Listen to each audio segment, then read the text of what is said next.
तो दोस्तों जैसा कि आप जानते हैं कि बिहार में ज़मीन सर्वे का काम चल रहा है और इसी सर्वे के बीच में रैयत जो है वो अपना प्रपत्र भर कर के जमा दे रहे हैं। बहुत ऐसे रैयत हैं जिनका प्रपत्र जो है वो गलत तरीके से जमा हो रहा है। तो सबसे पहले आपको जानने की ज़रूरत है कि आपके प्रपत्र के साथ आपको कौन-कौन सा पेपर अटैच करके देना है। तो दोस्तों यहाँ पर 2-3 तरह से प्रपत्र भरा जा रहा है। एक अगर केवाला खुद के नाम से हो, दूसरा केवाले वाले ज़मीन और तीसरा जो है खतियानी ज़मीन।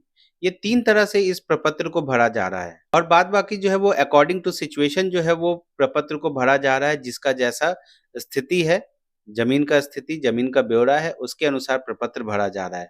तो दोस्तों आज की वीडियो में हम लोग जानेंगे कि अगर केवाले वाली ज़मीन है तो उसमें हमको कौन-कौन सा डॉक्यूमेंट अटैच करके देना है प्रपत्र के साथ। तो चलिए वीडियो की शुरुआत करते हैं। तो दोस्तों अगर केवाला आपके खुद के नाम से है तो आपको प्रपत्र के साथ टोटल 3 डॉक्यूमेंट अटैच करके देने पड़ेंगे। जिसमें सबसे पहला डॉक्यूमेंट है ज़ेरॉक्स कॉपी ऑफ डीड यानी केवाले का ज़ेरॉक्स आपको देना होगा।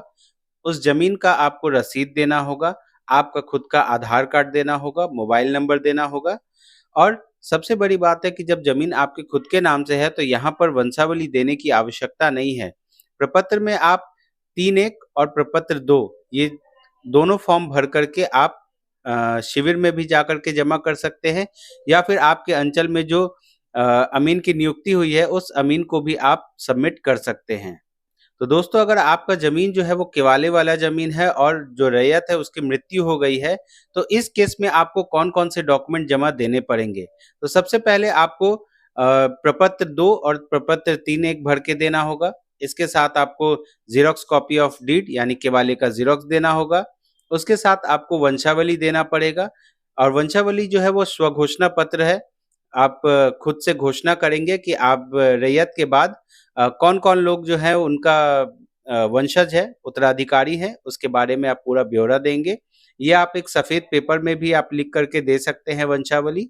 इसके साथ आप ज़मीन का रसीद देंगे और आधार कार्ड का ज़ेरॉक्स देंगे।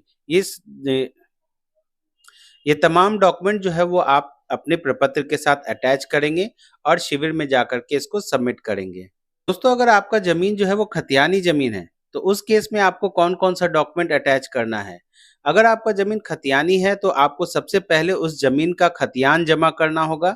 खतियान के साथ आपका आधार कार्ड, ज़मीन का करंट रसीद जो है वो आपको जमा करना पड़ेगा और उसके साथ आपको वंशावली जमा करना पड़ेगा। ये टोटल जो डॉक्यूमेंट है ये आपको प्रपत्र के साथ जमा करना पड़ेगा। तो दोस्तों अगर आपको हमारा ये वीडियो अच्छा लगा तो हमारे चैनल को सब्सक्राइब करें, हमारे वीडियो को लाइक करें। तो दोस्तों आज के लिए इतना ही, धन्यवाद।